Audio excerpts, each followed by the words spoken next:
Hi folks, over the last 6 months or so I've been using a 4-season tent, the ABISKO Lite, and it weighs 1.6 kilos including pegs, tent bags and everything else, and so for a 4-season tent I think that's a reasonable weight.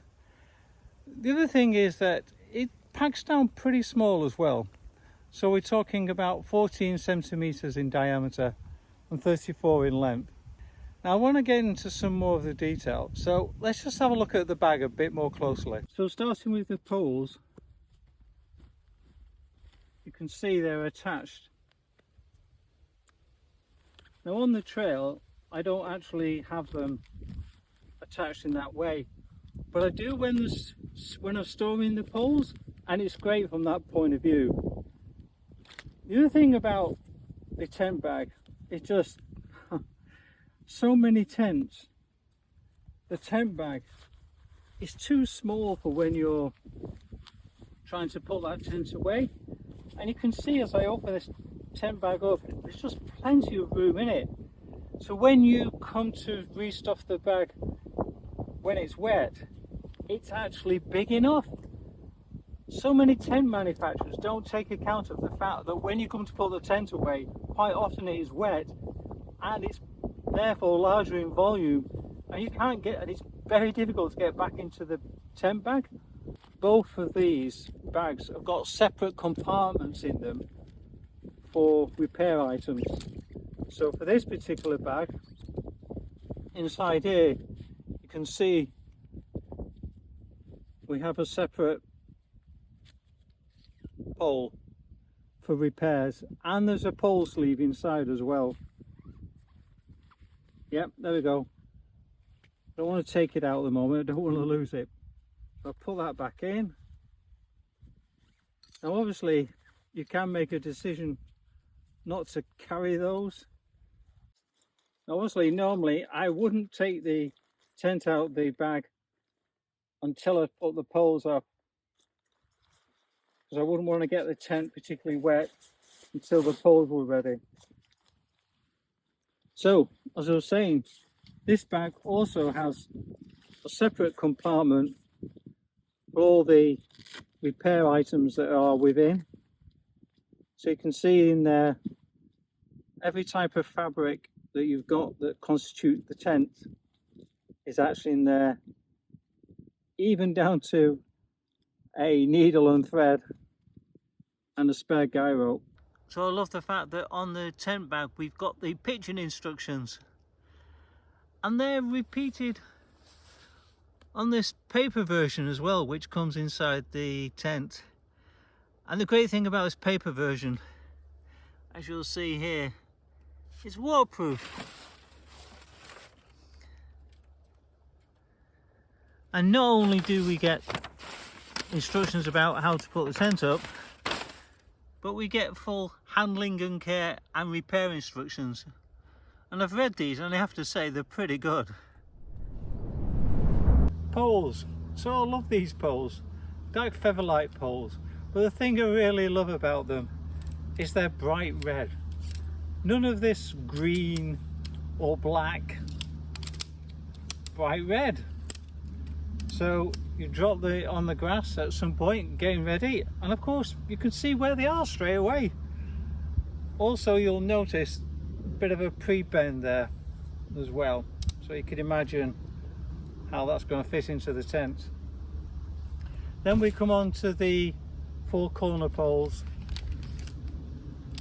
They're gold, so again very easy to find, and when you come to put the tent up, the tent is actually color coded, so you know where to put the poles.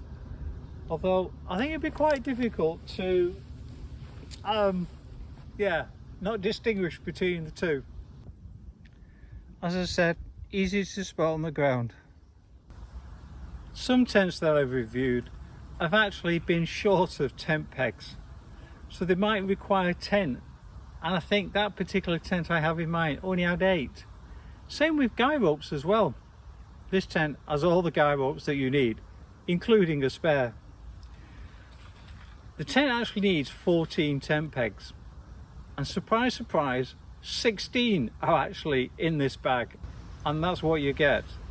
And they're the kind of classic V-shaped tent peg, and they're good quality ones. I don't think I've had any that have bent so far. Obviously we've got time yet, but living through a season of being hammered into the ground in the Pennines and surviving that, and doing the slate trail as well, as you can imagine, pretty hard ground, and they've managed to survive. Whilst applauding the manufacturers of this tent for the number of pegs they've provided, one thing I'm not a big fan of is the colour. So you can see in this picture here that to the right I've planted 3 red pegs. To the left is the pegs that they've actually provided. Closer inspection shows to be grey, and in fact it's the ties that you spot, whereas with these red pegs they're obvious from a distance. And in our endeavours of leave no trace, I do find tent pegs more than I find anything else. Now we're going to erect the tent. I've seen the tent put up in quite a few different ways, but I'm going to go with the way in which the manufacturer recommends. And not surprisingly, that talks about securing your tent. Particularly important in full season weather when the wind's blowing and the rain's pouring down. When you're laying out the tent, I found it's best to make sure you find the ends, which can be recognised by these zip ventilation areas. And obviously that's where the pole's going to go, but we're looking to begin with for the peg places to secure the tent. And that one's a bit easier. When we first get the tent out, we're looking at orientation. Where's the actual front? So we can have the door overlooking the great view. Now we're looking for the labels like that, but in actual fact that is the back. The front label is over here, and the clue is this red tape here, and that's matching the red pole that's going to go into the middle of the tent. And the other clue is this plastic holder here. When you look at the back, compare that to the back, you just see this eyelet here. So if you find that eyelet, you know that's the back of the tent.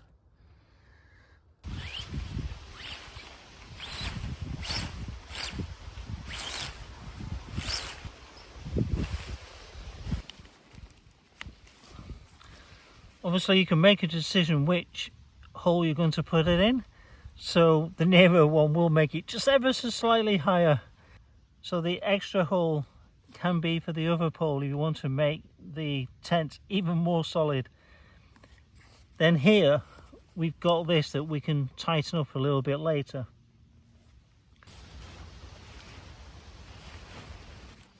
So now it's the turn of the gold corner poles, and can be a variety of ways to put these in.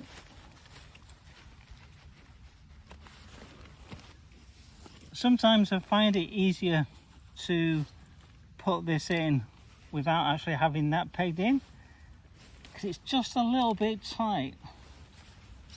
And it's just a little bit easier to pull that like that.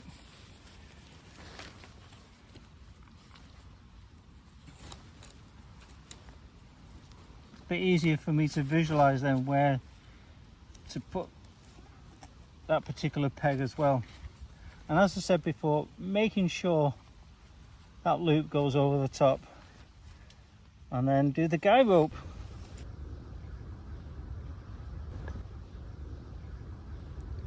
So here's our erected tent. Now I just want to show you some of the detail and discuss some of the points. So here, obviously this is like a rain hood, but you can see this has got twisted.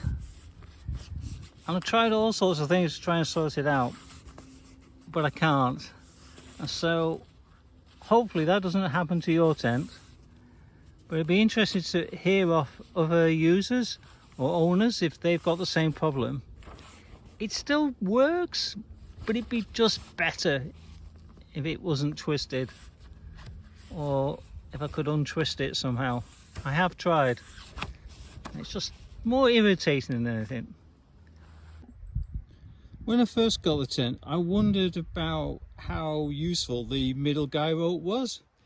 It's not until you have rain that it kind of really proves the point. Yeah, you can see it helps to make sure the water drains off. Compare that to the other end. What happens as the material gets wet and it increases its weight, it starts to lean on the inner tent, which you can just see there. And yeah, because that's touching this, it does tend to get wet and leak through a little bit. So having this tension here just ensures the water drains off. Okay, I've put the extra peg in now, so the fly sheet is well secured, so that if we have any rain,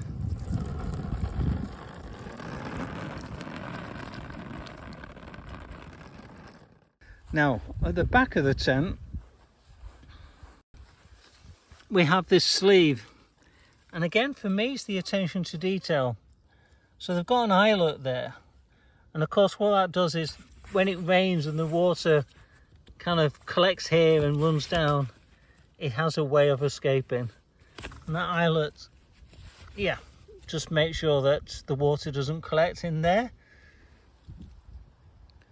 So the tent has arisen, and yes, we have 2 pegs remaining spare, which, like I say, is quite a luxury these days. So there's pros and cons to this, opening this door. There is some Velcro on the tent flap here. There's some Velcro just to keep that from flapping in the wind, just at this end. Also, technically you could put a peg there if you wanted to. I don't think I've ever bothered.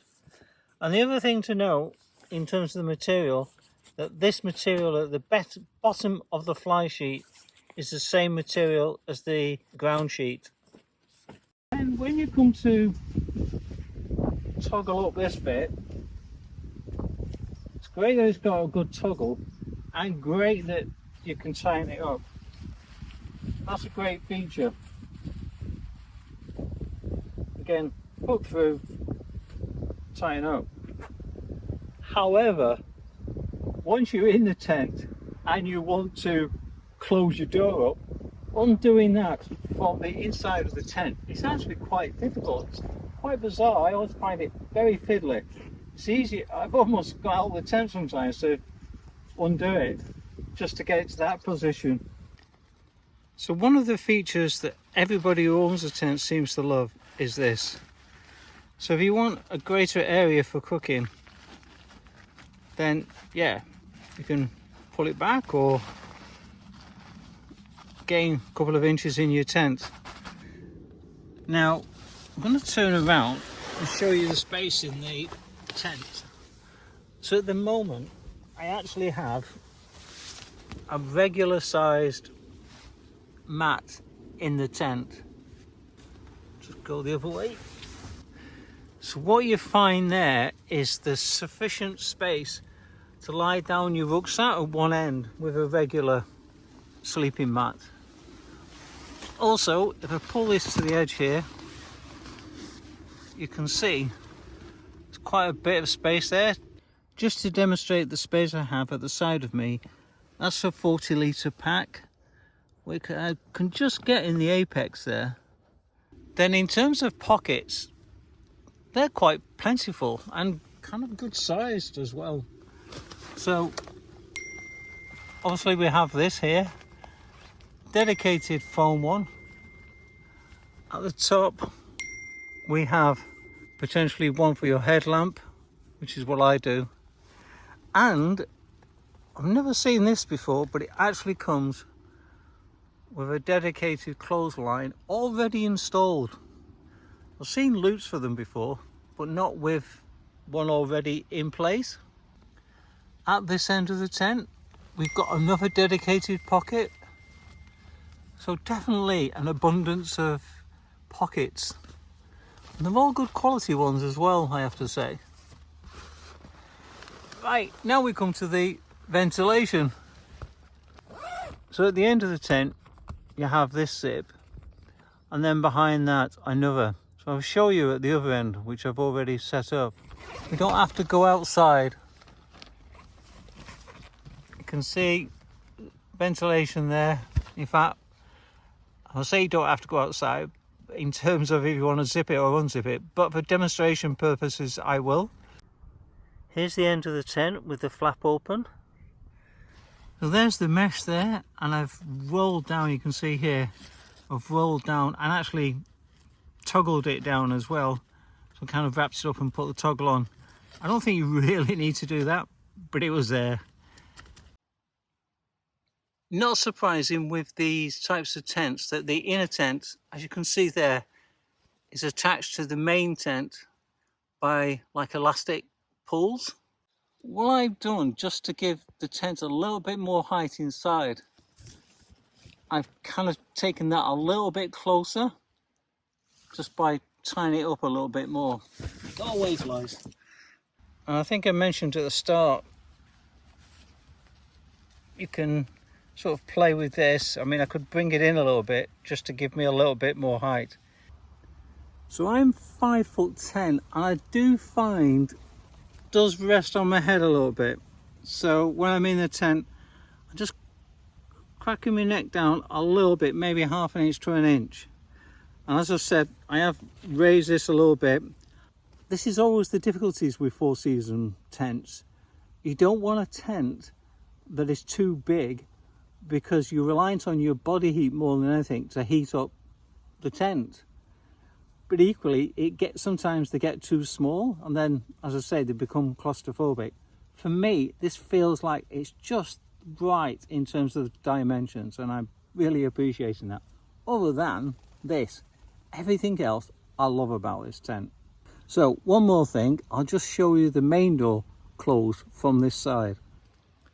So one of the great things about this tent is that they recognise with a 4-season tent, you might want to look outside, but not necessarily expose yourself to the elements. That's easy. A bit of fresh air, and I can have a peep out. But if I want to look some more, then yeah, and a bit of fresh air as well, especially on a nice summer's day today. Guys, I love this tent. It's the right tent for me in terms of that balance you're trying to get between weight, quality and price. I can't recommend it enough, other than, like I say, I just wish it was 1 or 2 centimeters a little bit taller, but I can live with that, particularly in winter, because I generally have put my head down to get some sleep. And the other thing is, it's not bad in storms. Like, some tents are really flappy. This one, if you get the tension right, it's totally fine. Good air circulation as well. I mean, you shouldn't have condensation, not with all the zips that you can play with in that tent. If you do, you need to try again. Right, I must be going. Thanks for your support. If you can, please subscribe, share with like-minded people, and of course, hopefully, one day, I'll see you on the trails. Bye.